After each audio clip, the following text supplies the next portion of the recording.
आगे आने की संभावना है। जैसे ये जो पेपर है आपका वो जुलाई 2025 में होगा। कब होगा? जुलाई 2025 में होगा। और ये आपसे 30 नंबर का आएगा, जो कि आपको पता भी है कि 30 मार्क्स का आता है। और जो मेरा लक्ष्य है वो 30 में 30 दिलाने का है। ठीक है, मैं अपने सब्जेक्ट में 30 में 30 ये टारगेट बना के रखूंगा कि आपको 30 में 30 दे। अगर इससे पहले आपका नहीं आया है या कोई प्रॉब्लम रही है किसी सब्जेक्ट उसमें, तो साइकोलॉजी 75 मार्क्स की मैं ही बताऊंगा, बाकी जो टीचर होंगे वो आपको कराएंगे। ठीक है, तो आप भरोसा रखिए, आप कंटिन्यू देखते रहिए। और अगर आपका कभी नहीं निकला है तो भी निकलेगा, क्योंकि मैं जब समझाता हूं तो आपको पॉजिटिव और नेगेटिव कीवर्ड भी बताता हूं, ताकि आपको ऑप्शन एलिमिनेट कर करके आप सही ऑप्शन तक पहुंच सके। ठीक है, चलिए आगे चलते हैं। एक मोटिवेशन कोच भी है। जैसे हम स्टार्ट करते हैं, आज मुश्किल है, आज मुश्किलें हैं, कल थोड़ा बेहतर होगा। आज मुश्किलें हैं, कल थोड़ा बेहतर होगा। बस उम्मीद मत छोड़ना मेरे दोस्त, आज से कल जरूर बेहतर होगा। ठीक है, क्योंकि उम्मीद पे तो दुनिया कायम है, ये तो आप जानते हैं। अगर सबसे पहले क्या जरूरत है, खुद पे भरोसा रखना। अगर आपको अपने आप पे भरोसा है तो रास्ते टेढ़े मेढ़े जरूर मिलेंगे, लेकिन आप अपनी मंजिल तक पहुंच जरूर जाएंगे। समस्याएं आएंगी, बाधा बनेंगी, लेकिन फिर भी आप, अगर आपने एक लक्ष्य बनाया है तो उन समस्याओं को पार करके अपने लक्ष्य तक जरूर पहुंचेंगे। तो इसलिए ये जो आज मुश्किल है, कल थोड़ा बेहतर होगा, बस उम्मीद मत छोड़ना मेरे दोस्त, भविष्य जरूर बेहतरीन होगा। तो इसके लिए लिखा ही नहीं, आपको करना भी पड़ेगा, मेहनत करनी पड़ेगी, दिखाना होगा, जज्बा रखना पड़ेगा, तब जाके आप कर पाएंगे। ठीक है, तो सभी को राधे राधे, जय श्री राम, जय श्री श्याम। चलिए स्टार्ट करते हैं, क्वेश्चन पे आते हैं बिना देरी किए। क्वेश्चन आपका पहला है, आपको ध्यान रखना है, आपसे कहा गया है प्रतिभाशाली विद्यार्थी। बात किसकी गई है?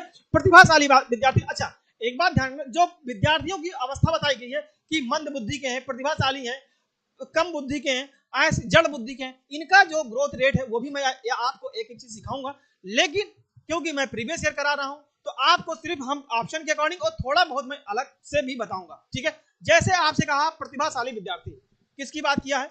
प्रतिभाशाली विद्यार्थी। प्रतिभाशाली विद्यार्थी का मतलब यह होता है कि जिनके जो बुद्धि का आईक्यू होता है, आईक्यू आईक्यू का मतलब आपसे लगभग 120 प्लस होता है। क्या होता है? 120 प्लस होता है। अच्छा, मैं यहाँ पे कुछ सामान्य चीज, कुछ जनरल चीजें भी बता दे रहा हूं। सामान्य बुद्धि, आपसे क्वेश्चन पूछा जाएगा सामान्य बुद्धि। ये क्वेश्चन मेरे दोस्त बहुत पूछा जाता है, ये क्वेश्चन जो है बहुत पूछा जाता है। तो जो सामान्य बुद्धि होता है दोस्तों, वो 90 से 110 होता है, ये आपको ध्यान रखना होता। और जो 90 से कम होता है, 90 से लेस होता है, मतलब माइनस कर दे या तो लेस कर दे, तो ये आपसे उसमें मंदबुद्धि में जाएगा। और 70 से भी कम जाए, किससे? 70 से भी कम जाए तो आपका जड़ बुद्धि हो जाएगा। बहुत सारी चीजें इसमें प्रोसेसिंग होती है, तो ज्यादा नहीं पूछा जाता है। आपसे इतना ध्यान रखना है, आपको जनरल पता होना चाहिए। जनरल मतलब सामान्य। सामान्य बुद्धि परीक्षण में कितनी से कितने के बीच होना चाहिए? तो दोस्तों आपको बताया मैंने, 90 से 110 होना चाहिए, और प्रतिभाशाली में 120 प्लस होना चाहिए। और इसमें श्रेष्ठ की भी बात आती है तो 140 प्लस में भी होता है। तो आपको ऐसे ध्यान देना है कि किस से किस में आएगा। तो आपको क्वेश्चन है प्रतिभाशाली विद्यार्थी, और ऑप्शन है आपके पास, शिक्षकों से स्वतंत्र होते हैं, स्वभाव में अंतर्मुखी होते हैं, अपनी आवश्यकताओं को दृढ़तापूर्वक नहीं कह पाते, अपने निर्णय में आत्मनिर्भर होते हैं। आपको बताना है दोस्तों कि इन चारों में से इसके लिए सटीक आंसर क्या होगा। आइए देखते हैं कैसे होगा। भैया, अगर आपको अपने आप पर विश्वास है तो आप क्या शिक्षकों से स्वतंत्र होते हैं? शिक्षकों से स्वतंत्र होने का यहाँ पे कोई सेंस नहीं है। शिक्षकों से स्वतंत्र हम होकर के करेंगे क्या? भाई, हम अपने टीचर से ही अलग हो जाएंगे तो हम अपनी प्रतिभा दिखाएंगे किसको? किसके सामने अपने आप को रिप्रेजेंट करेंगे? भाई, मेरे अंदर क्या है, मैं क्या जानता हूं, मैं क्या बता सकता हूं, मैं एक्सप्लेन क्या कर सकता हूं, ये कोई जांचने वाला भी होना चाहिए कि जो मैं कह रहा हूं वो क्या सत्य है। अगर मुझे 100% नॉलेज है, लेकिन वो 100% देगा कौन? भाई, देने वाला भी तो कोई टीचर ही होगा ना, ताकि हमको ये बात कह सके कि हाँ ये भाई सही है कि गलत है। तो हमें शिक्षक से स्वतंत्र होने की जरूरत नहीं है, क्योंकि वही हमें चेक करेगा कि मैं सही हूं या गलत हूं। तो ये यहां से कोई रिलेशन प्रतिभाशाली विद्यार्थी का नहीं होगा। दूसरा है अंतर्मुखी होते हैं। अंतर्मुखी का मतलब आपको अपने आप से इतना नॉलेज है, ठीक है, लेकिन उसके लिए यहाँ पे प्रतिभाशाली विद्यार्थी की ये भी बात नहीं होगी। और सबसे बात ये, अपनी आवश्यकताओं को दृढ़तापूर्वक नहीं कह पाते, ये एकदम गलत है। अगर मुझे मालूम है कि हाँ 2 2 जा 4 होता है, आपको बहुत ध्यान रखना होगा दोस्तों, 2 2 जा 4 होता है, तो इसमें हम दृढ़तापूर्वक क्यों नहीं कह पाएंगे? कह लेंगे, 100% है। अगर मान लो हम सीडीपी की बात करें, सीडीपी में आपने पढ़ा है कि शैशवावस्था, क्या पढ़ा है? शैशवावस्था। भैया मेरे, तो इसकी जो एज होती है वो 0 से 2 वर्ष होती है। क्या होती है? 0 से 2 वर्ष होती है। तो अगर आपको ये पता है तो आप ये नहीं कह पाएंगे? कह पाएंगे, 100% कह पाएंगे। चाहे सामने कोई भी बैठा हो, आप एकदम कह लेंगे। तो आपको ये ध्यान रखना है कि 0 से 2 वर्ष में, इसलिए आप दृढ़तापूर्वक ये कहा है कि नहीं कह पाएंगे, ये गलत हो जाएगा। आप अपने निर्णय में आत्मनिर्भर होंगे कि भैया, अगर जैसे मैंने कहा कि शैशवावस्था की जो अवस्था होती है वो 0 से 2 वर्ष होती है, तो हम एकदम अपने जो आंसर बताया मैं उस पर निर्भर, मतलब 100% रहूंगा कि हाँ ये सही है तो है। अगर 5 5 या 25 होता है, अब मान लो जैसे छोटा बच्चा है, क्योंकि यहाँ पे हम साइकोलॉजी पढ़ा रहे हैं, प्राइमरी जूनियर के लिए पढ़ा रहे हैं, तो इसका मतलब ये नहीं है कि हम बच्चे बहुत बड़े तो हो नहीं जाते हैं। तो आपको क्या करता है? आत्मनिर्भर। तो आत्मनिर्भर अपने निर्णय पर, जैसे अगर बच्चे को बता दिया गया या माँ बाप ने उनके सिखा दिया कि बेटा ए के बाद बी आता है, तो बच्चे को आप कितना भी कहोगे तो वो ए के बाद बी ही बोलेगा, बोलेगा ना। 5 और +5 अगर आपको सिखा दिया गया कि 10 होता है, तो आप भले कैसे होता ये नहीं बता पाए, लेकिन आपको वो बच्चा ये बता देगा कि यही, यानी कि जो उसको सिखाया गया है वो उस पर आत्मनिर्भर रहेगा, यानी कि वो एकदम सही अपने निर्णयों पर। इसलिए ऑप्शन मेरे दोस्त ये डी सही हो जाएगा। ठीक है, उम्मीद करता हूं कि आपको समझ में आया होगा। और अगर आपको स्क्रीनशॉट ले लीजिए, और अगर जहां पे कोई भी प्रॉब्लम हो आप एक बार कमेंट बॉक्स में जरूर दीजिएगा। हम आंसर जब भी देखेंगे आपको रिप्लाई करेंगे। और आप उम्मीद बनाए रखिए, आपको 100% है कि आपको यहां से फायदा मिलेगा। चलिए स्क्रीनशॉट ले लीजिए, फिर हम लोग आगे चलते हैं। उम्मीद करता हूं कि ले लिए होंगे। आगे बढ़ते हैं। अच्छा, इसके बाद मैं जरा थोड़ा एक्सप्लेनेशन भी दे देता हूं। एक्सप्लेनेशन क्या है? प्रतिभाशाली छात्र सदैव अपने निर्णय में आत्मनिर्भर रहते हैं, यही मैंने आपको बताया है हमेशा। एक बात और कौन सी? मैंने इसमें सीडीपी में बताया कि जो हमेशा होता है, इसका मतलब ऑलवेज। ऑलवेज अगर ये शब्द आता है तो होता क्या है? नेगेटिव होता है। हमने आपको ये भी बताया था कि पॉजिटिव और नेगेटिव कीवर्ड से हम ऑप्शन को एलिमिनेशन कर सकते हैं, यानी सही ऑप्शन तक पहुंच सकते हैं। लेकिन ये आंसर में बताया गया कि जैसे अगर सभी के लिए ऑलवेज नेगेटिव नहीं होता है। जैसे अगर मैंने आपसे कहा भैया 2 + 2 4 होता है, तो ये तो हमेशा ही होगा, इसमें ये नेगेटिव वर्ड नहीं है। तो कुछ ऐसे वर्ड होते हैं उसमें हम नेगेटिव नहीं, जो 100% है उसमें नहीं कह सकते, जिसमें 99% भी है तो उसको हम लेकर चलेंगे कि हाँ वो नेगेटिव हो सकता है। ठीक है, लेकिन 100% इसमें हम कमी नहीं कर सकते, इसलिए ये आंसर आपका सही हो जाएगा। चलिए अगले क्वेश्चन पे चलते हैं। अगला क्वेश्चन क्या है? अगला क्वेश्चन है आपका,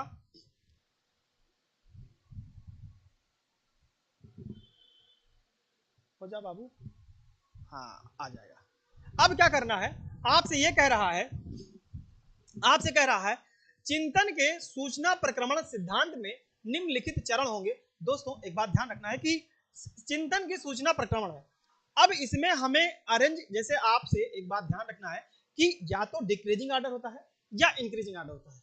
यानी कि आपको हिंदी के लिए, जैसे यहाँ पे जो पीपीटी है वो हिंदी में टाइप है, तो अगर इंग्लिश की बात आएगी मैं उन वर्डों का यूज कर रहा हूं, जैसे इंक्रीजिंग ऑर्डर यानी बढ़ते हुए क्रम में, डिक्रीजिंग ऑर्डर यानी कि घटते हुए क्रम में। आपको क्या करना है? हमको इसको जो ये चरण दिया गया, चरण का मतलब यहाँ पे आप एक बार ध्यान रखिएगा। चरण का मतलब यहाँ से जैसे 1 2 3 और 4 ऐसे ऐसे, जैसे जो ऑप्शन दिए गए 1 2 3 4 यानी का खा गा घा, तो इसमें हमको देखना है कि सबसे पहले कौन आएगा, उसके बाद कौन आएगा, उसके बाद कौन सा आएगा और लास्ट में क्या आएगा। दोस्तों इसमें आपको अगर ये टेक्निक आपने सोच लिया कि कैसे करेंगे तो आप बेहतर कर सकेंगे। आपको बताइए, अब हम चलते हैं ऑप्शन पे। प्रतिक्रिया क्रियान्वयन, प्रतिक्रिया चयन, श्रेणी क्रम और पूर्व प्रक्रमण चरणों का सही क्रम। तो आप इसमें से सबसे पहले क्या लगाएंगे?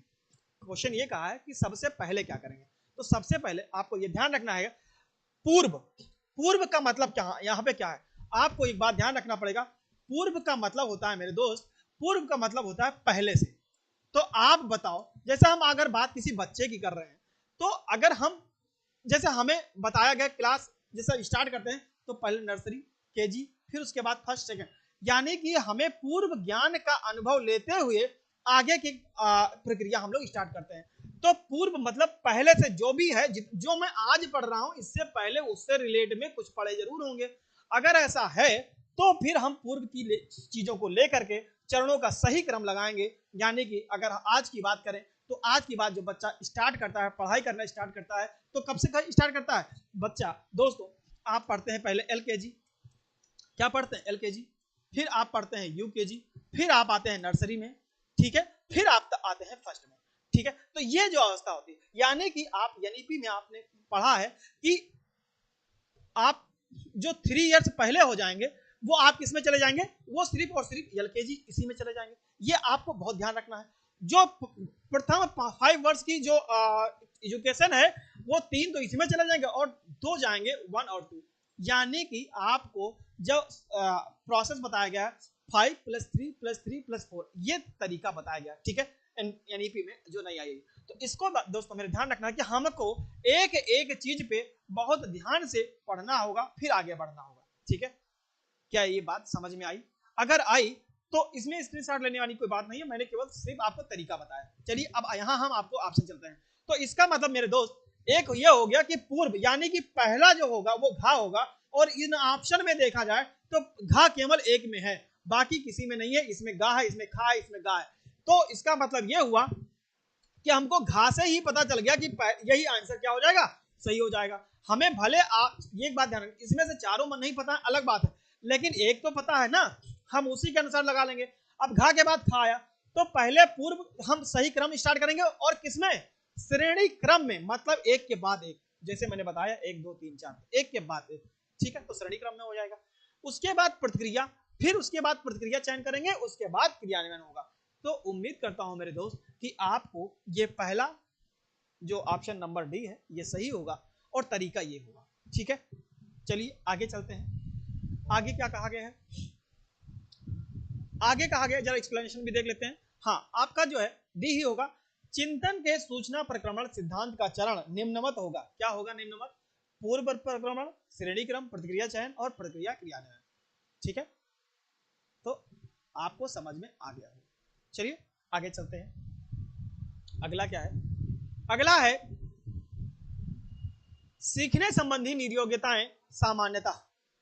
सीखने संबंधी निर्योग्यताएं सामान्यता औसत से, एक मिनट मैं मोबाइल ऑन कर लेता हूं, देखिए वीडियो ऑडियो क्लियर है या नहीं क्लियर है, ताकि आप लोगों को विशेष दिक्कत ना हो, ऐसी उम्मीद करता हूं।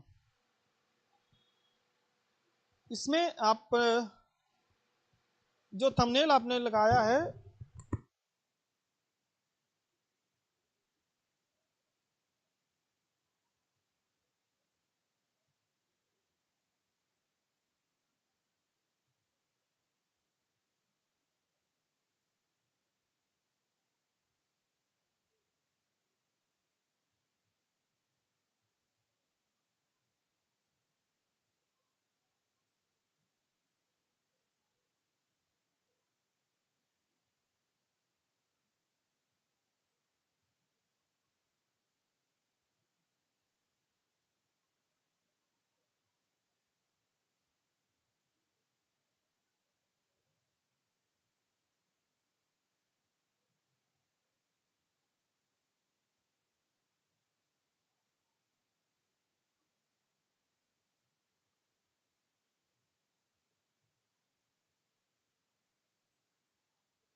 हाँ, आवाज मैंने ऑफ कर दी थी, ध्यान नहीं दिया था, मुझे लगा कि यहाँ गड़बड़ हो रहा है। अब आप क्या करना है, हमें इनमें से आपको बताना होगा कि सही कौन सा होगा।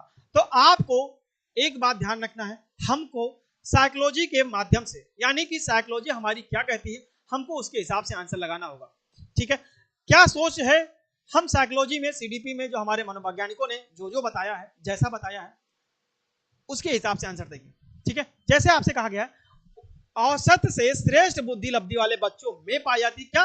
सीखने संबंधी निर्योग्यताएं लड़कियों की तुलना में लड़कों में पाई जाती। आपको जब लड़कियों और लड़कों की जब बात की जाएगी दोस्तों, ये बहुत मायने रखता है, यही गलत करने का ज्यादा गलत यही इसी में होता है। ये बात आपको बहुत अच्छे से मैं थोड़ा सा एक्सप्लेन करने की कोशिश करता हूं। आप साइकोलॉजी में या सीटेड में, किसमें, सीटेड में, आप यहां पे अगर लड़की और लड़के की बात की गई है तो भैया ये जेंडर बायस की बात हम नहीं करेंगे। जेंडर बायस का मतलब होता है दोस्तों रूढ़िबद्धता, यानी कि ये काम, इसको मैं एक और एक्सप्लेन कर दे रहा हूं। रूढ़िबद्धता यानी कि इसका मतलब ये हुआ दोस्तों कि लड़कियां ये काम कर सकती हैं या लड़के ये काम कर सकते हैं। तो लड़कियां कर सकती हैं या नहीं कर सकती हैं ये आपको ध्यान रखना होगा, या लड़के कर सकते हैं। तो भैया अगर हम ऐसी बात करते हैं लड़के कर सकते हैं, अगर हम ऐसी बात करते हैं तो इसका मतलब ये हो गया पक्षपात की भावना हो जाएगी, और हम पक्षपात नहीं कह सकते हैं क्योंकि हमें हमारे एनसीएफ में समावेशी शिक्षा की बात की गई है, और समावेशी का मतलब होता है सभी को एक साथ बिठा करके एक तरीके से सामान्य रूप से सबको एक भावना से देखना, और चाहे वो लड़की हो, चाहे लड़का हो, चाहे विकलांग हो, चाहे दृष्टिबाधित हो, इन सभी चीजों को ध्यान में रखते हुए टीचर को, शिक्षक को पढ़ाना होता है। तो इस तरीके से हम लड़कियों की तुलना में लड़कों की अगर हम किसी को बेहतर बताएंगे वो ऑप्शन तुरंत वहीं पे गलत हो जाएगा, तो ये ऑप्शन तो बिल्कुल नहीं होगा। इस बात को ध्यान रखना होगा। बात समझ में आई कि नहीं आई? चलिए आगे चलते हैं। अधिकतर उन बच्चों में पाई जाती हैं जो शहरी क्षेत्रों की अपेक्षा ग्रामीण क्षेत्रों में पाई जाती हैं। हमें एलिमिनेशन कैसे करना भाई? अब यहां पे ऊपर क्या था, लड़के और लड़कियों में पक्षपात हो रहा था, नीचे वाले ऑप्शन में कह रहा है भाई शहरी ग्रामीण। अब ऐसा कैसे हो सकता है? अगर हम, ऐसा थोड़ी ना है कि हम शहर के लड़के बहुत अच्छे होते हैं, शहर के लोग बहुत अच्छे पढ़ने में होते हैं, या ग्रामीण के क्षेत्र के यहाँ पे बताया गया है। तो ऐसी भावना अगर रखेंगे तो ये रूढ़िबद्धता को मतलब प्रभावित करेगी। इसलिए मेरे दोस्त ये भी ऑप्शन नहीं होगा। अब बात हम आगे, आपके पास ऑप्शन बचे पहला और लास्ट। आइए अगला देखते हैं।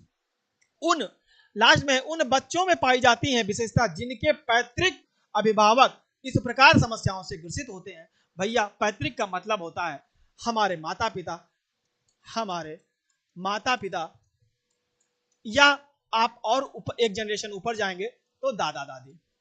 ठीक है, कौन? दादा दादी। भैया मेरे, तो अगर ऐसी कोई बात होगी तो हम यहां जीन की प्रॉब्लम आ सकती है, जेनेटिक प्रॉब्लम हो सकती है, लेकिन इससे सीखने संबंधी नियोग्यताओं का यहां इससे कोई रिलेशन नहीं है। तो according to me answer A भी गलत हो जाएगा। तो अब आपके पास सिर्फ और सिर्फ एक ही बचा, वो है औसत से श्रेष्ठ बुद्धि लब्धि वाले बच्चों में पाई जाती है सीखने संबंधी नियोग्यताएं। तो आंसर ए होना चाहिए। मैंने आपको एक्सप्लेन कर दिया है। आइए हम इसका ऑप्शन भी देख लेते हैं। अगर आपको टिक करना है तो आप देख लीजिए, एक बार स्क्रीनशॉट लेना चाहिए तो ले लीजिए, जो कि मैंने आपको समझा दिया। फिर हम इसके ऑप्शन पे आगे मतलब आगे चलते हैं। आप इसका स्क्रीनशॉट लेना चाहें तो ले सकते हैं। ठीक है,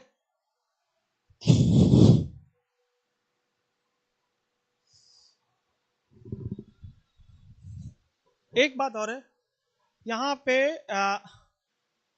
एक गलती हो गई, एक गलती होगी, ये नहीं होगा ऑप्शन नंबर, सॉरी डी ही होगा, आंसर नंबर डी ही होगा।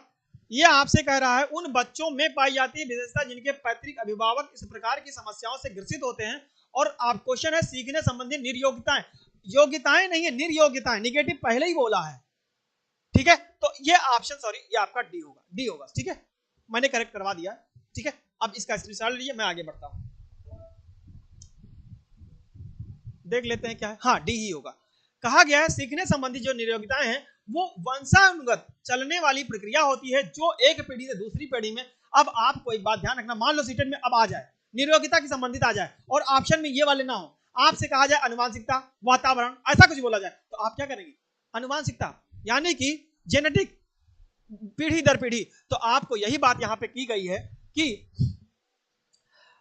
जो सीखने संबंधी नियोग्यताएं हैं वो वंशानुगत चलने वाली प्रक्रिया होती है। मतलब जैसे दादाजी से पिताजी में, पिताजी में मेरे पास, मेरे से मेरे बच्चों में, फिर बच्चों के बच्चों में, यानी कि अनुवांशिकता ये लगातार वंशानुगत चलता रहता है पीढ़ी दर पीढ़ी। आपको बताया गया है एक पीढ़ी से दूसरी पीढ़ी में चलती जाती हैं।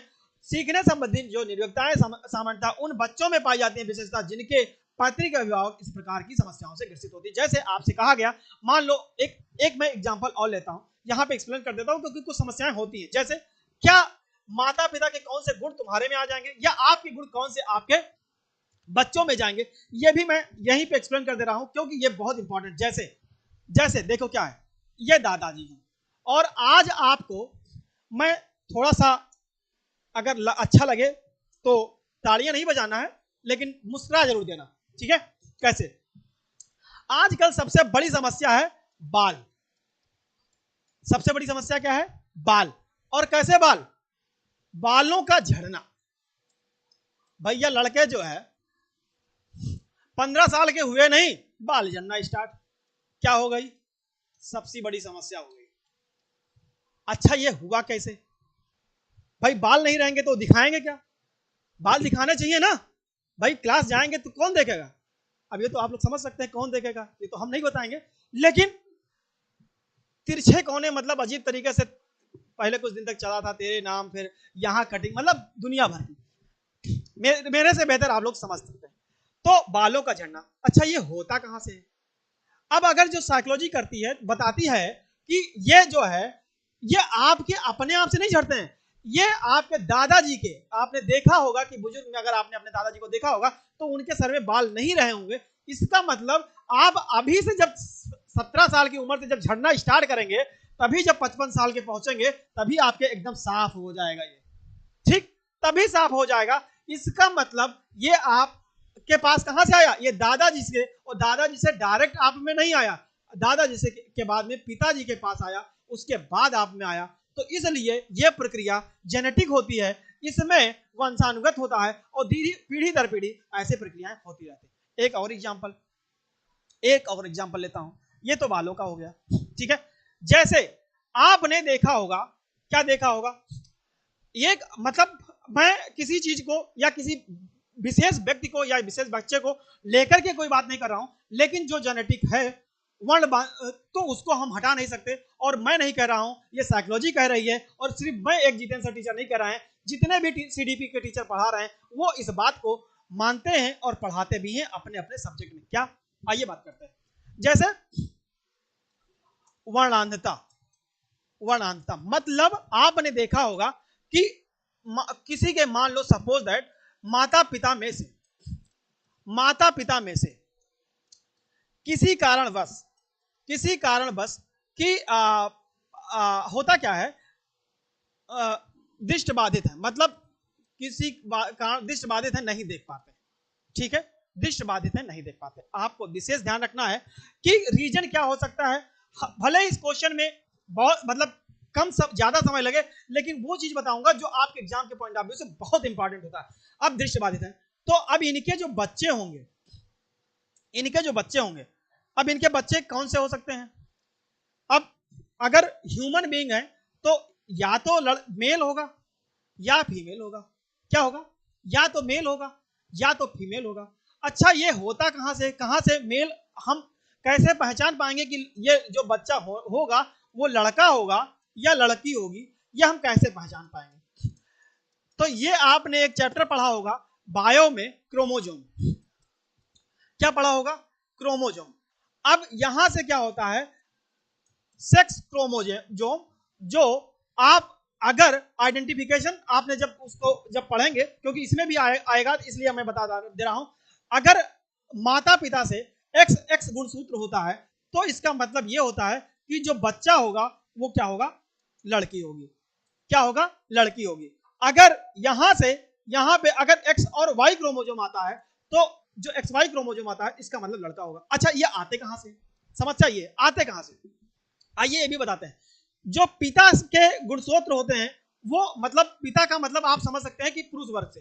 तो मेल में एम में आपका होता है वाई और एक्स होता है, फीमेल में होता है एक्स। तो अगर ऐसा होता है इस तरीके से तो आपको कहां से मिल जाएगा? यहां मतलब लड़की होगी, ये आपको पता चल गया। अब हमें जो दृष्टिबाधिता वाली बात कर रहा था वो आपको कैसे करेंगे? अगर मान लो माता पिता में से अगर मान लो पिताजी को मतलब दृष्टिबाधित है, ठीक है, अगर पिताजी दृष्टिबाधित हैं तो आपको एक बात ध्यान रखना होगा,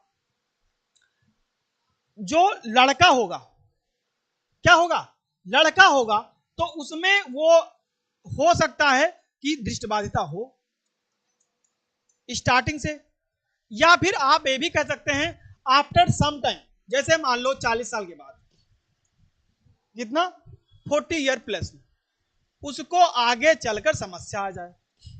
ये कोई जरूरी नहीं है कि तुरंत हो, ये भी ध्यान रखना, कोई जरूरी नहीं है कि तुरंत हो, लेकिन ऐसा आगे चलकर हो सकता है। ठीक है, तो ये होती हैं जेनेटिक, जिनके परिवार में होता है वो एक दूसरे में जनरेशन टू जनरेशन बढ़ती जाती हैं। और अगर मतलब ये भी है, ऐसा नहीं है कि उसको दूर नहीं किया जा सकता है, अगर आपने समय पर उसका सही उपचार करवा लिया तो हो सकता है दूर भी हो जाए, या आगे जो फ्यूचर में 40 प्लस साल या 45 प्लस साल में आने वाली संभावना है, हो सकता है वो भी ना हो।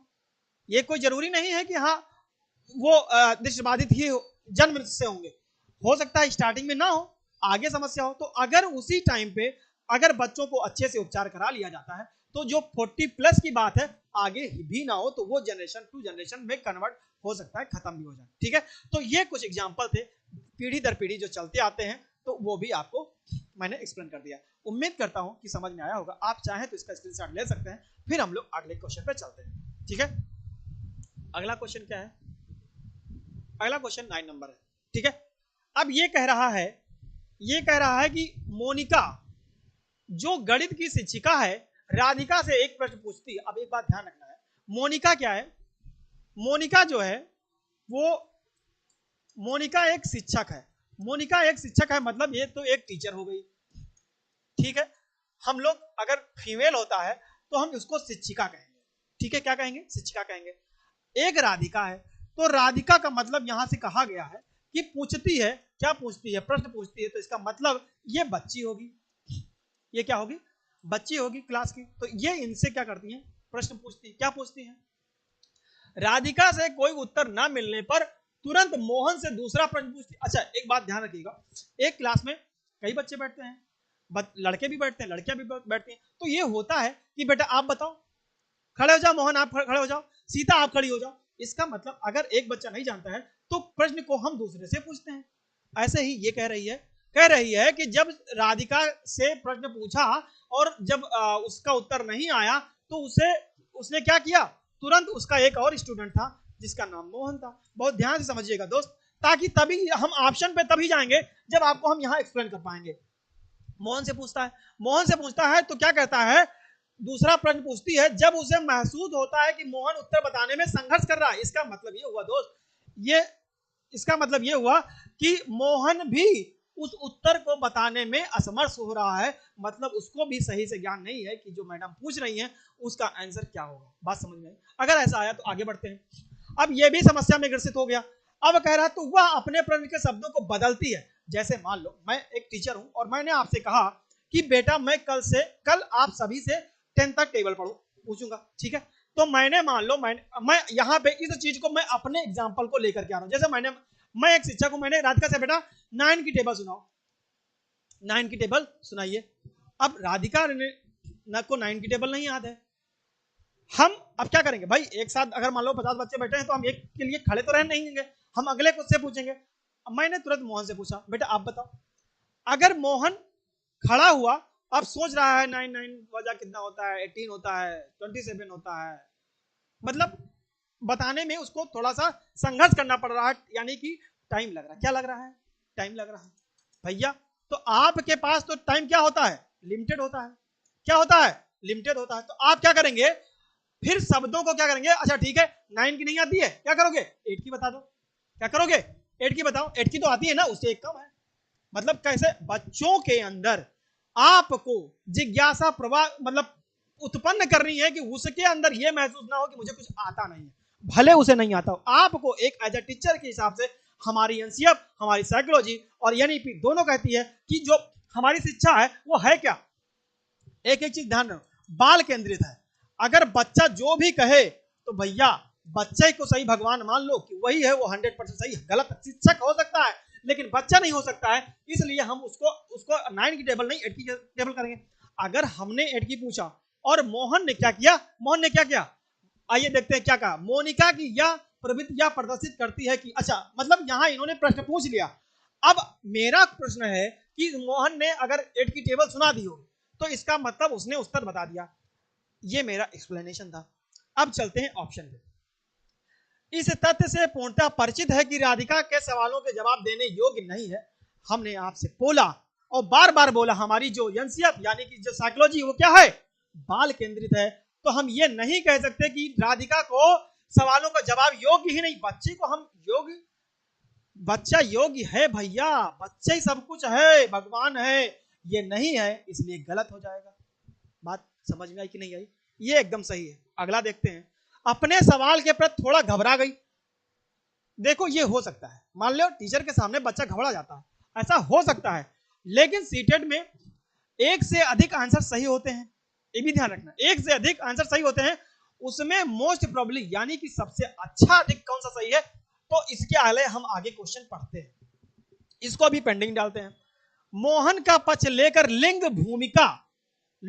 भूमिकाओं की रूढ़िबद्धता को बढ़ावा दे रहे। भैया ये हम जेंडर बायस की बात नहीं कर सकते, लड़की अच्छी है, लड़का अच्छा है, लड़का पढ़ने में ठीक है, लड़की नहीं ठीक है, रूढ़िबद्धता अगर हम करेंगे तो वो पक्षपात की भावना होगी, और अगर ऐसी भावना होगी तो वो गलत होगा, तो इसका मतलब ए भी आंसर गलत हो जाएगा। ठीक है, अगले पे चलते हैं।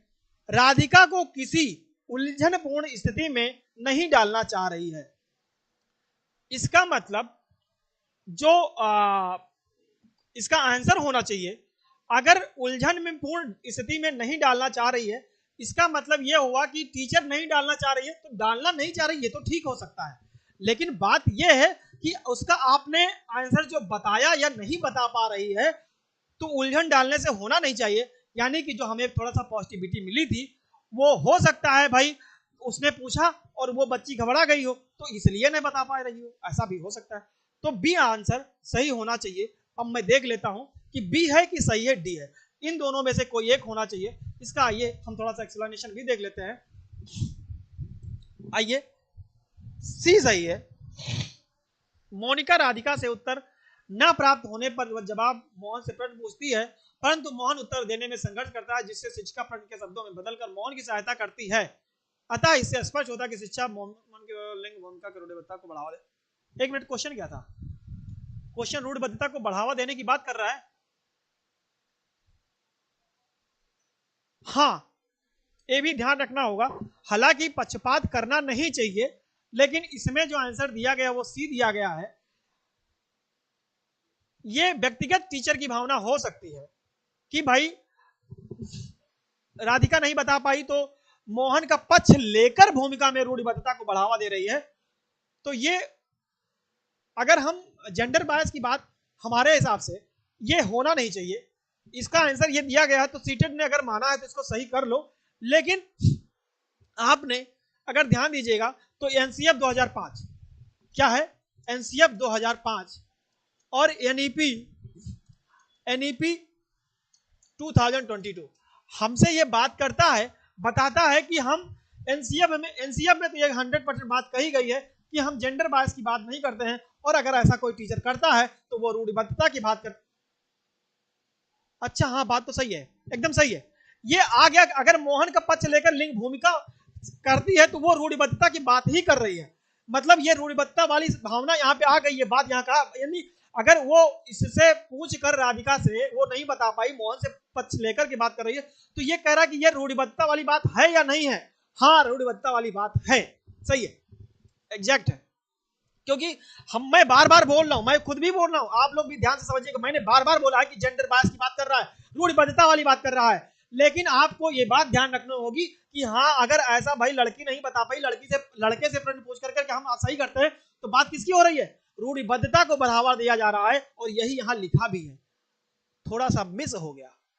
ठीक है, इसका मंत्र आंसर आपका सी ही सही होगा। ठीक है, आगे चलते हैं। अगला है, अगला आपसे कहा गया है, सीखने के लिए आकलन निम्नलिखित का ध्यान रखता है, सिवाय, मतलब किसके अलावा, किसके अलावा।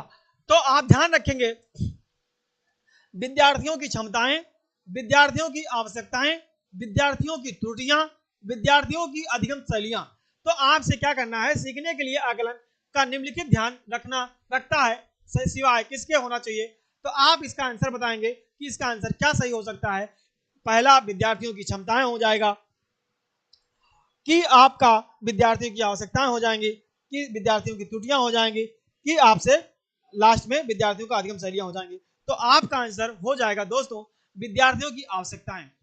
विद्यार्थियों की आवश्यकताएं के सिवाय सीखने के आकलन में विद्यार्थियों की क्षमता है, विद्यार्थियों की त्रुटियां हैं। जब विद्यार्थी त्रुटि करेगा तभी सीखेगा, ये कहा भी गया है। तो जो विद्यार्थी होता है, जो विद्यार्थी होता है, तो जब त्रुटि करता है तब वो और बेहतर सीखेगा। जैसे जब मान लो एक बार गलती किया तो वो दोबारा गलती नहीं करेगा, ठीक है। तो जो दोबारा गलती नहीं करेगा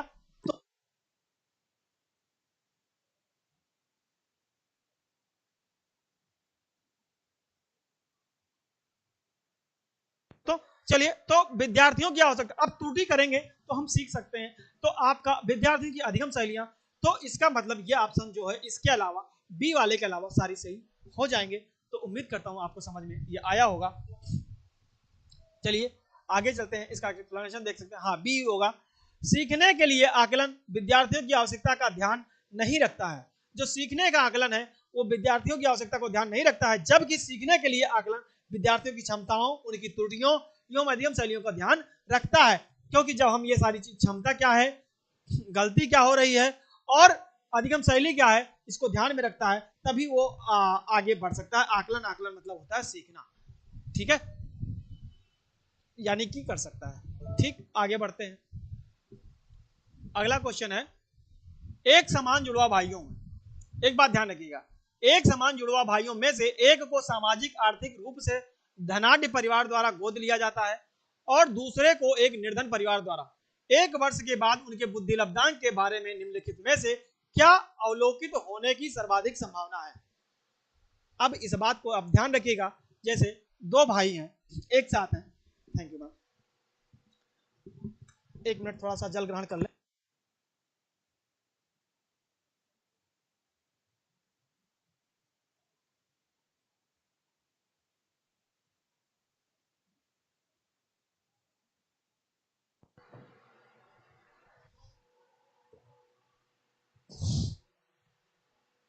चलिए दोस्तों, अब यहां से आपको एक बात ध्यान रखना है कि बच्चे का जो सीखने का तरीका है, अगर भाई दो हूं, एक साथ पैदा हुए हैं, जुड़वा भाइयों की बात कर रहा है।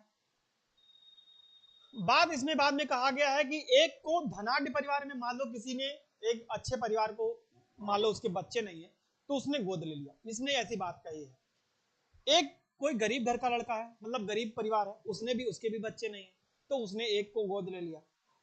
मान लो बच्चा किसका हुआ, एक कोई ये मान लो मेल, मतलब पति पत्नी है, दंपति है, आप जरा ध्यान से समझिएगा, ये दंपति है, इनके दो बच्चे हुए। कौन से, एक मान लो आर हो गया, मतलब राम हो गया, और श्याम हो गया, ये दोनों एक साथ जुड़वा बच्चे हुए।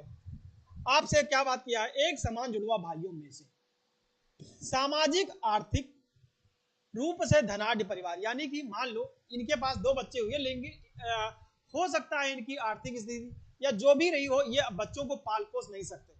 या आप ऐसा कह सकते हो कि जो एक धनाढ्य परिवार है, क्या है, एक धनाढ्य परिवार है, इनको बच्चे की नीड है, हो सकता है ये गरीब रहे हो और इनको पैसा दे करके, भैया एक हमें बच्चा दे दीजिए अपना, मैं पालूंगा, मैं अपने आप से रखूंगा इसको, ऐसा भी हो सकता है। ऐसा कई लोग करते हैं, गोद लेते हैं। तो मान लो इनसे एक ले लिया, एक बेचारा गरीब भी है, लेकिन बच्चों की नीड तो सबको होती है, एक इसने ले लिया।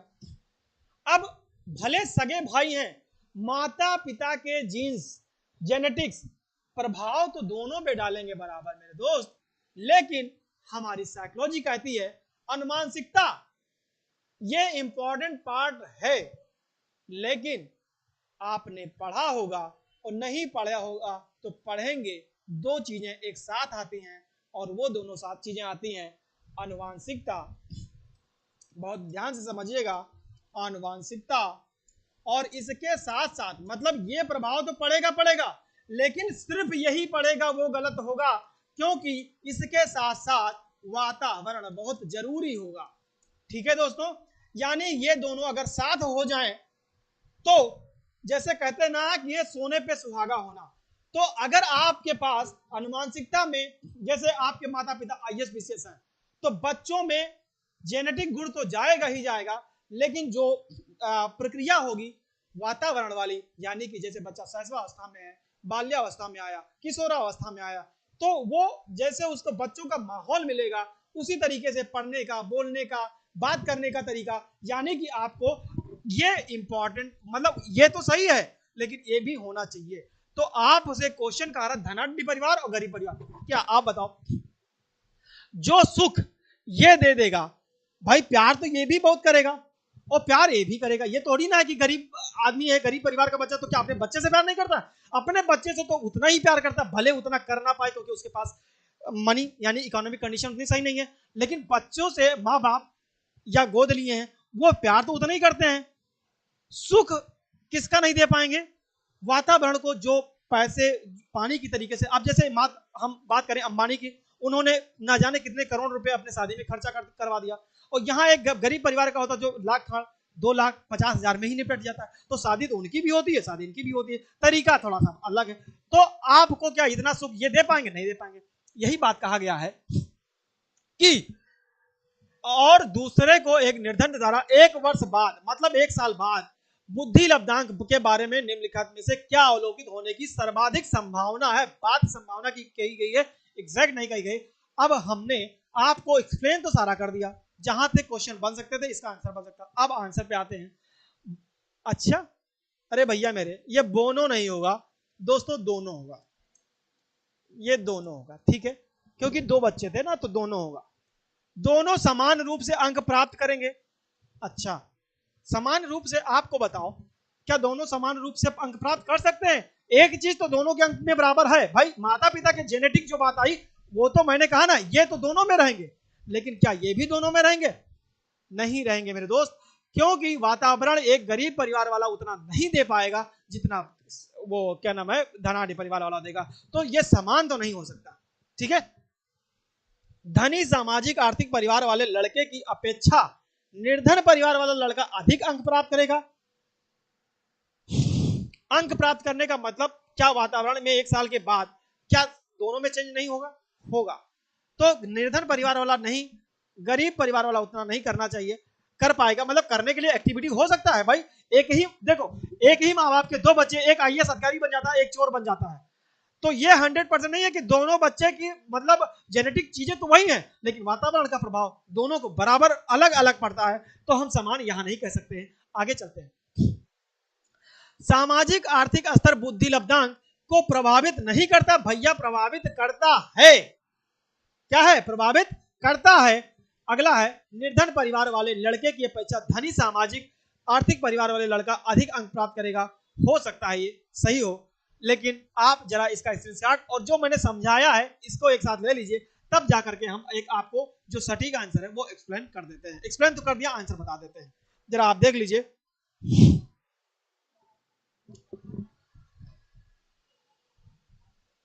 उम्मीद करता हूं कि आप ले चुके होंगे। अवलोकित होने की सर्वाधिक संभावना है एक दूसरे से एक निर्धन परिवार द्वारा 1 वर्ष के बाद उनका बुद्धि लब्धांक के बारे में, बुद्धि लब्धांक के बारे में आपसे कहा गया, बुद्धि लब्धांक के बारे में। तो अच्छा, एक बात ध्यान रखना है कि बुद्धि लब्धांक जो ये वर्ड आया है, वो ये जो वर्ड आया है वो सिर्फ और सिर्फ आपका सी में आया है, बुद्धि आर्थिक प्रभावित नहीं करता है, यानी कि जो बात यहाँ पे कही गई है वो ऑप्शन सी में ही सही बैठता है, तो ऑप्शन आपका सी सही हो जाएगा। ठीक है, समझाने का तरीका जो था मैंने बता दिया। आगे चलते हैं अब बिना देरी के। ये सी है, किसी भी प्रकार के बच्चों के बुद्धि लब्धांक को सामाजिक आर्थिक स्तर पर प्रभावित नहीं करता है, यानी कि जैसे बुद्धि लब्धांक का मतलब है कि जैसे आपका आईक्यू, अभी क्वेश्चन हो सकता है आईक्यू के बारे में बात किया जाए, तो बुद्धि लब्धांक अगर मान लो आपके पास आप प्रतिभाशाली हैं, तो आपको थोड़ा सा अगर माहौल मिल जाए तो आप अच्छा कर सकते हैं। ठीक है, तो सामाजिक स्तर जो है प्रभावित नहीं करता है, तो ऑप्शन यहाँ पे सी हो जाएगा, यही संभावना ज्यादा होगी। आगे पे चलते हैं। अगला है 8 नंबर क्वेश्चन, निम्नलिखित में से कौन सा सूक्ष्म गतिक कौशल का उदाहरण है? सूक्ष्म गतिक कौशल का उदाहरण क्या है? सूक्ष्म गतिक कौशल का उदाहरण है दौड़ना, लिखना, चढ़ना और फुदकना। सूक्ष्म गतिक का मतलब दोस्तों ये होता है कुछ समय के लिए। तो आप बताओ, दौड़ना, क्या आप 1 सेकंड दौड़ोगे, 2 सेकंड दौड़ोगे? नहीं। अगर आप दौड़ेंगे तो 100 मीटर, 200 मीटर, 500 मीटर, मतलब कुछ ना कुछ दौड़ेंगे। तो ये सूझ मतलब सबसे कम समय में क्या करेंगे, तो सबसे कम समय में दौड़ेंगे तो नहीं। लिखना, अगर आप लिख रहे हो तो क्या आप 1 2 लिख करके बंद कर दोगे? नहीं, आप जब लिख रहे हो तो अगर छोटे बच्चों की किया जाए तो भैया उनको एक पेज लिखना होता है। कितना? एक पेज लिखना होता है, या एक पैराग्राफ लिखना होता है। क्या लिखना हो? एक पैराग्राफ लिखना होता है। तो एक पैराग्राफ लिखना होता है, तो क्या वो सूझ गतिक है? नहीं, उसमें कुछ टाइम लगेगा। मतलब सूक्ष्म सूक्ष्म गतिक का मतलब यहाँ पे ये हो जाएगा कि समय कम लगना, समय कम लगना, ये बात ध्यान रखना, समय कम लगना। तो इसमें थोड़ा सा तो टाइम लगे। चढ़ना, चढ़ने की बात अगर आई, मान लो आप छत पे जा रहे हो, आप छत पे जा रहे हो, तो छत पे जा रहे हो तो आपको फर्स्ट स्टेयर से लेकर के लास्ट तक पहुंचने में कुछ टाइम लगेगा, लगेगा ना। लेकिन फुदकना, फुदकना का मतलब जैसे मैं खड़ा हूं, मैं अपनी ही जगह पे फुदक लिया, तो अगर मैंने ऐसा किया तो उसमें कितना लगा? 1 सेकंड, ज्यादा 2 सेकंड। और फिर क्या मैं करता रहूंगा? ऐसा तो है नहीं। फुदकने का मतलब 1 जंप, 2 जंप, 3 4। तो इसका सूक्ष्म गतिक कौशल का उदाहरण होगा। तो आपका ऑप्शन जो है ये 3 गलत हो जाएंगे, आपका डी आंसर सही हो जाएगा, यही होगा आपका सही आंसर। ठीक है, आगे बढ़ते हैं, क्योंकि इसमें ज्यादा एक्सप्लेन करने की जरूरत नहीं है, वो मैंने आपको बता दिया है। देख लेते हैं इसका एक्सप्लेनेशन भी देख लीजिए। बी, सूक्ष्म गतिक कौशल शारीरिक क्रियाओं से है जिसमें दौड़ना, चढ़ना, फुदकना आदि आते हैं, जबकि लिखना सूक्ष्म गतिक कौशल के अंतर्गत नहीं आता। अच्छा, नहीं पूछा था, 1 मिनट 1 मिनट, क्या पूछा था? अरे भाई आ जाओ,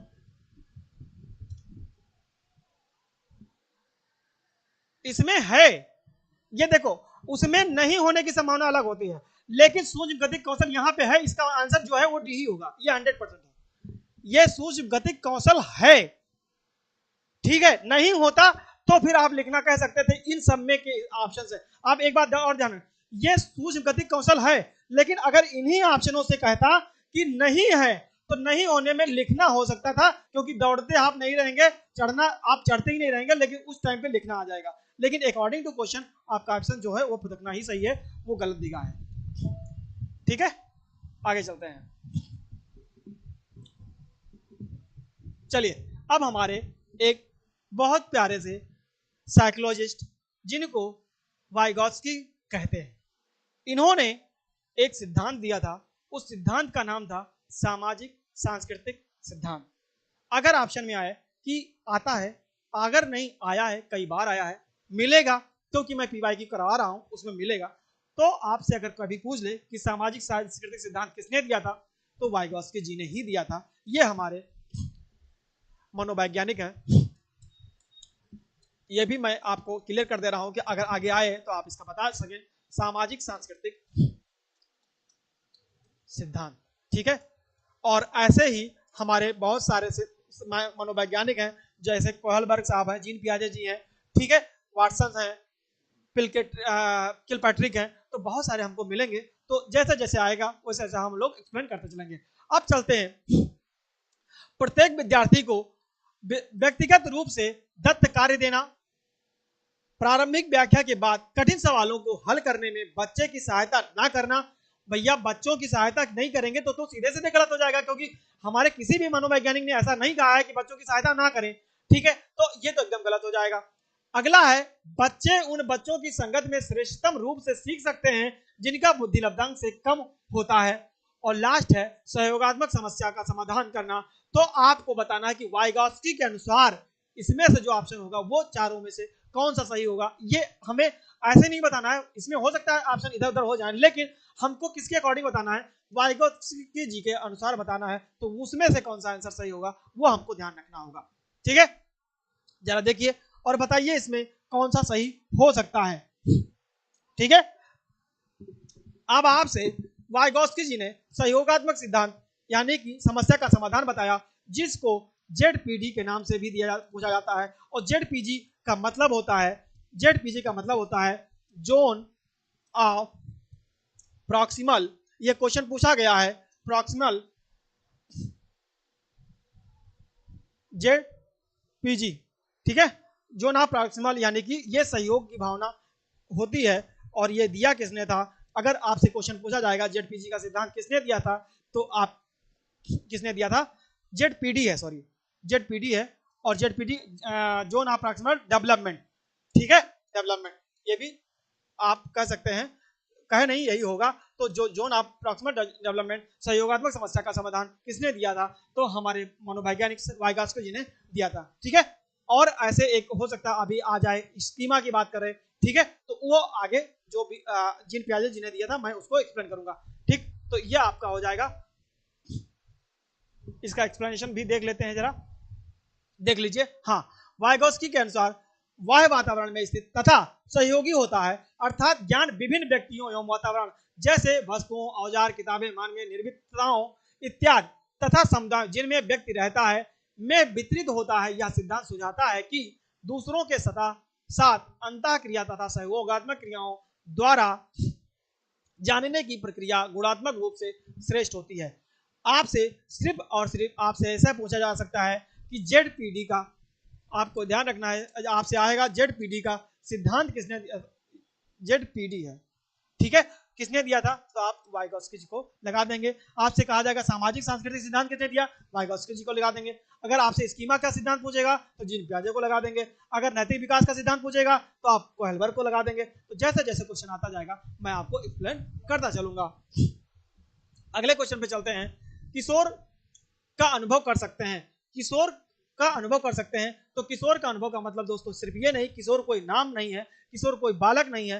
किशोरा एक अवस्था होती है जिसमें बालकों की अवस्था यानी कि 12+ आप किशोरावस्था की बात अगर करते हैं तो किशोरावस्था की बात हम लोग किस एज में करते हैं? किशोरावस्था की बात हम लोग 12 से 18 साल की बात करते हैं। और यहां से अगर बाल्यावस्था की बात करें तो ये भी मैं बता देता हूं, बाल्यावस्था की जो बात होती है वो आपसे जो अलग अलग साइकोलॉजिस्ट है, मनोवैज्ञानिक है, वो कुछ लोग तो बताए हैं 6 से 12 और कुछ लोगों ने बताया है 3 से 12, तो सबके अलग अलग मतभेद हैं। तो आपसे सिर्फ अगर बाल्यावस्था की बात करेगा तो हम लोग सही इसको मानेंगे, लेकिन अगर इसमें आपसे ये नहीं होगा तो इस वाले को टिक करेंगे। ये आया हुआ क्वेश्चन आगे मिलेगा तो मैं इसको जरूर बताऊंगा, उस टाइम पे फिर और बेहतर एक्सप्लेन कर देंगे। लेकिन यहाँ जो बात किया उसको मैं बात करता हूँ। एक सेकेंड दोस्तों, जरा जल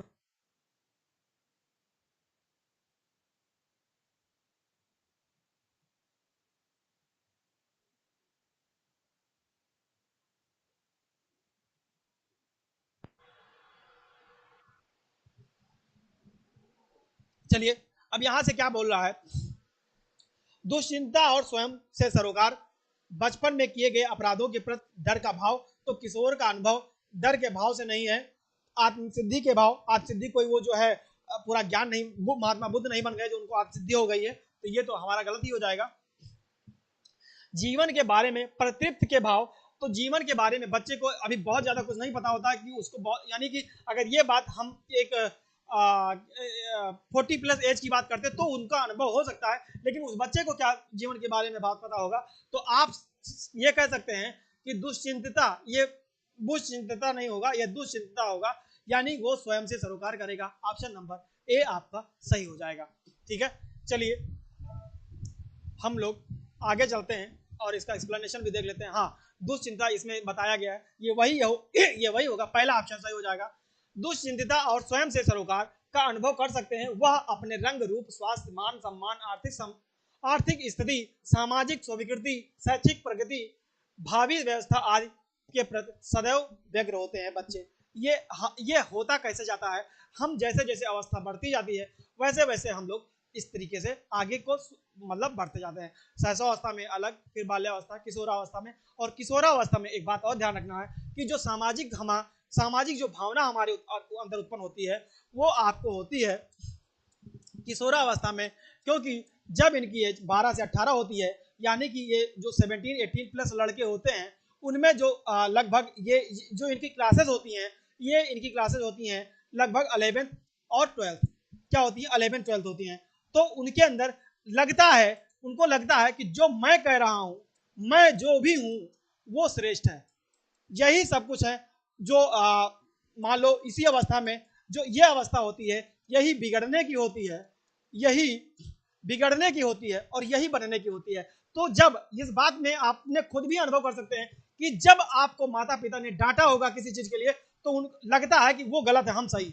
लेकिन सच्ची बात तो ये है कि उनको इस चीज का अनुभव है, यानी कि श्रेष्ठ और सही वो हैं, हम नहीं हैं, ठीक है।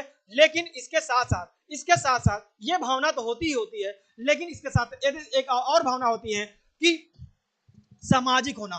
सामाजिक का मतलब होता है कि जो चाहे बुराइयां हो या अच्छाइयां हो, तो उन चीजों के बारे में भी, समाज में क्या चल रहा है किस तरीके से, मतलब थोड़ा सामाजिक होना भी चाहते हैं। तो ये इसी अवस्था में स्टार्ट हो जाता है। अगर ऐसा कुछ पूछा जाता है तो ऑप्शन आप ये लगा देंगे, ठीक है।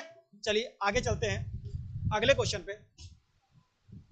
अगला क्वेश्चन है आपका 11 नंबर है। ये आपसे कहा गया है शारीरिक रूप से सक्षम बच्चों को सामान्यता होता है। शारीरिक रूप से सक्षम बच्चों को, यानी कि जो मतलब स्वस्थ है, ठीक है। तो आपसे क्या होगा इसमें,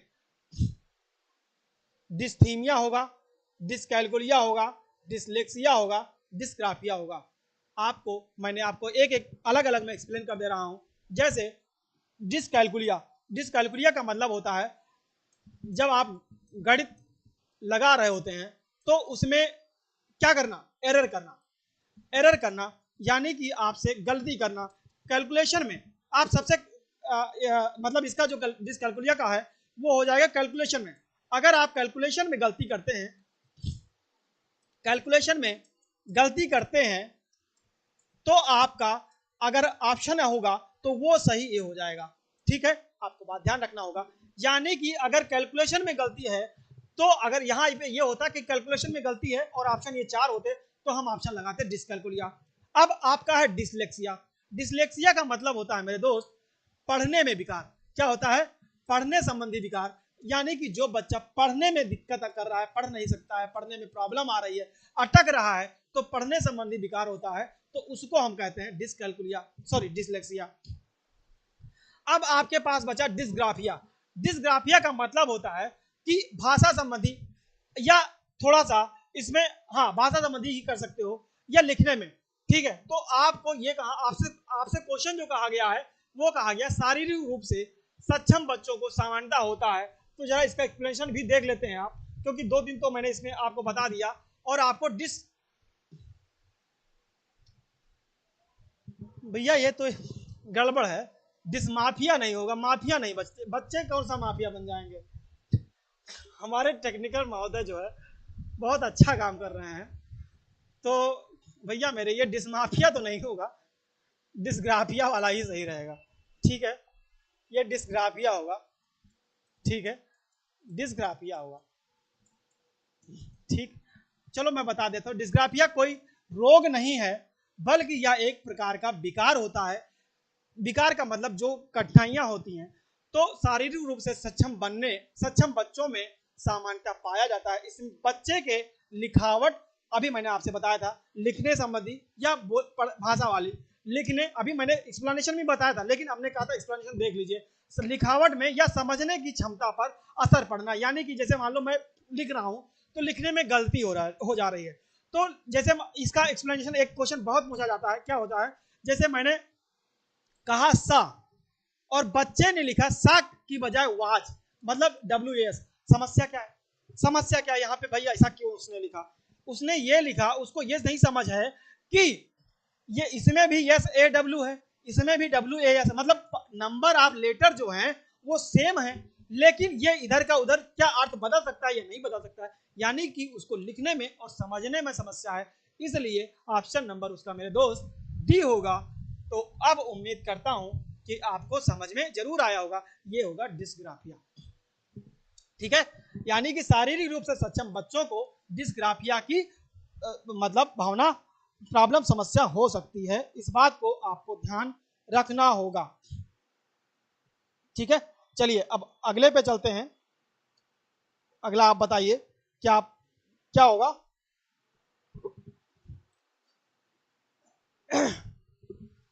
अगला है, हम लोग अगले पे चलते हैं। अगला है आपका आंशिक पुनर्बलन। क्या है, आंशिक पुनर्बलन की बात करता है तो क्या हो जाएगा, सतत पुनर्बलन की अपेक्षा कम प्रभावी होता है, ठीक है। वास्तविक कक्षा कक्ष में अनुप्रयुक्त नहीं किया जा सकता है। पशुओं को प्रशिक्षित करने में सर्वाधिक कार्य करता है और सतत पुनर्बलन की अपेक्षा अधिक प्रभावी होता है। आपको इस बात को ध्यान रखना है।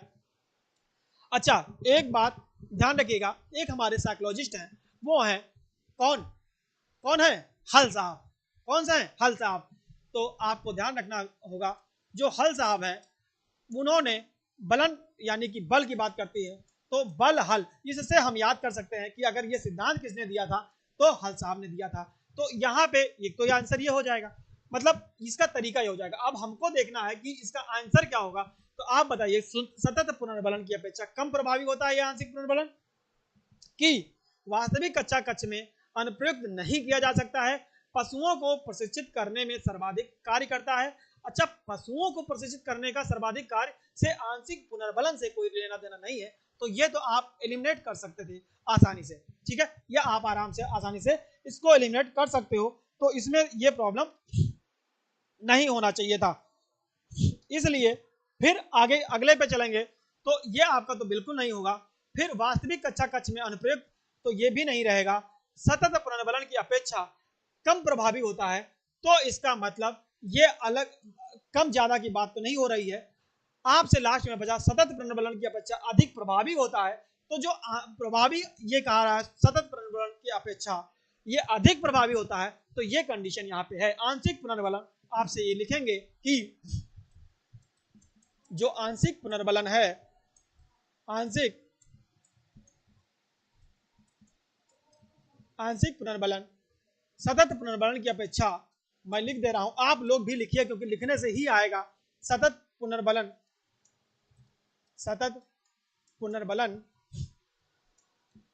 की अपेक्षा अधिक प्रभावी होता है, ठीक है। तो जितना देखो, आप नोट्स बनाइए और लिखिए, लिखेंगे तो आपको हमेशा भूलेंगे नहीं। फिर पुनर्बलन की अपेक्षा अधिक प्रभावी होता है, ठीक है, अधिक प्रभावी होता है। तो उम्मीद करता हूं कि अब आपको समझ में जरूर आया होगा। बाकी इसके आगे कुछ क्वेश्चन है तो मैं अगले पार्ट में करवाऊंगा। और अगर आपको समझ में आया हो, आपको अच्छा लगा हो, तो आप लाइक कर दीजिए और अपने दोस्तों को शेयर करिए, जिनका एक बात ध्यान रखिएगा, मैं आपको देख ही रहे हो कि दो कीवर्ड्स होते हैं, एक होता है आपका पॉजिटिव कीवर्ड और एक होता है निगेटिव कीवर्ड, जिससे हम सही ऑप्शन पे मतलब पहुंच सकते हैं। तो ये अगर हम लोग टेक्निक अपनाते रहेंगे तो एक समय ऐसा आएगा कि आप कम समय में सही और ज्यादा क्वेश्चन लगा सकते हैं। जो आपको टारगेट होता है जनरल में होता है, जो जनरल के बच्चे होते हैं उनको कितना चाहिए होता है, 90 नंबर चाहिए होता है, और जो ओबीसी के बच्चे होते हैं वो लगभग 85 के आसपास, और ऐसे ही एससी के आसपास 82 के आसपास, यानी इतना तुम्हें क्वालिफाई करने के लिए चाहिए ही चाहिए 150 में से।